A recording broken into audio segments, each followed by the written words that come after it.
Bienvenue dans ce nouveau tutoriel de 3D CAD Solutions.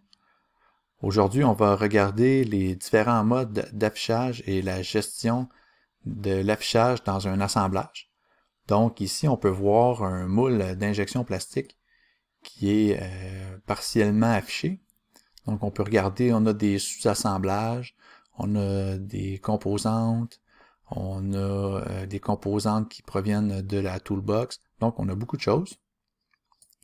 Quand on est dans un assemblage, pour pouvoir se retrouver facilement, je vous suggère d'ouvrir l'onglet d'affichage qui est ici.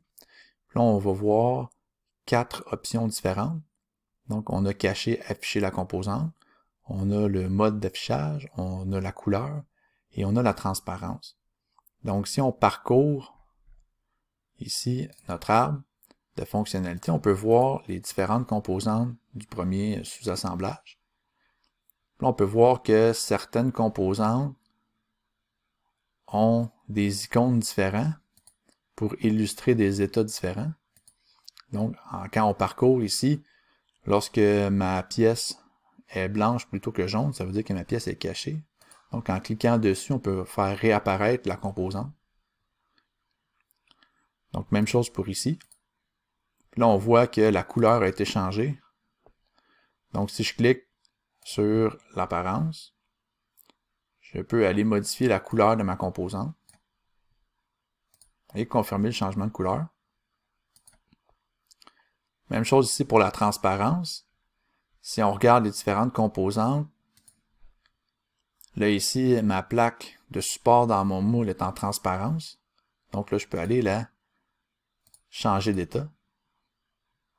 D'ailleurs, une question qui revient parfois, lorsqu'on a une pièce qui est en transparence dans un assemblage, des fois, ça va être difficile de venir sélectionner la composante. Parce qu'étant donné qu'on est en transparence, on va aller souvent choisir la composante qui est derrière. Donc, un truc, on peut appuyer sur la touche Shift et ça va nous permettre de sélectionner la surface, la première surface sur laquelle on pointe. Donc, ça va nous permettre de sélectionner la composante.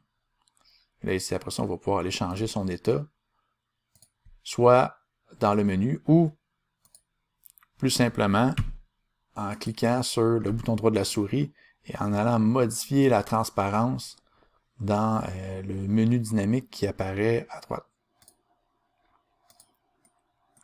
Donc, l'utilisation ici du menu sur le côté là, de l'arbre de composantes, là, de fonctionnalités, va nous permettre de changer et de travailler beaucoup plus rapidement que de tout simplement chercher les composantes là, manuellement puis cliquer dessus. On pourrait aussi faire une sélection multiple. Donc, je peux choisir ma première composante. Je vais faire Shift. Je vais aller sélectionner la dernière. Là, on pourrait changer l'état de nos composantes d'un seul coup. Voyez-vous? Je vais aller resélectionner mes composantes. Puis là, je vais pouvoir aller rechanger l'état d'un seul coup. Donc, on peut cacher, exemple ici, l'assemblage. Puis après ça, on peut aller réafficher certaines des composantes ou on peut carrément réafficher toutes les composantes d'un coup. Donc, dépendamment de ce que vous avez de besoin, ça peut être beaucoup plus facile de naviguer dans l'arbre qui est ici que de sélectionner manuellement chacune des composantes, les afficher ou les cacher. Une autre chose qui peut être faite, si on veut travailler sur une pièce uniquement, on peut aller la sélectionner.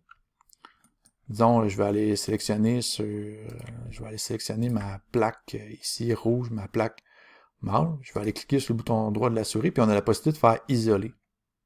Donc, si je veux travailler uniquement sur une composante précise dans mon moule, ben, je vais pouvoir aller l'isoler. Donc là, voyez-vous, je vais avoir uniquement la plaque rouge. Si je veux isoler deux composantes, ben, on fait une sélection multiple. Donc là, je pourrais dire, je vais aller sélectionner la plaque verte et la plaque, disons, kaki. Puis là, je peux aller faire une isolation. Puis là, je vais pouvoir travailler seulement sur ces deux composantes-là. Puis une fois que mon travail est terminé, bien, je vais quitter l'isolation. Je vais aller travailler sur mon assemblage en entier. Donc, ça va être important, quand on va travailler dans des assemblages importants avec beaucoup de composantes, de développer là, des techniques, des aptitudes pour être capable d'afficher, de sélectionner ou de travailler, d'isoler seulement certaines des composantes pour faciliter le travail. Puis pas avoir plusieurs composantes, là, une par-dessus l'autre, qui rendraient le travail difficile, soit de sélection, soit de visualisation de notre assemblage. C'est ce qui complète ce petit tutoriel sur les modes d'affichage dans SolidWorks, principalement les assemblages.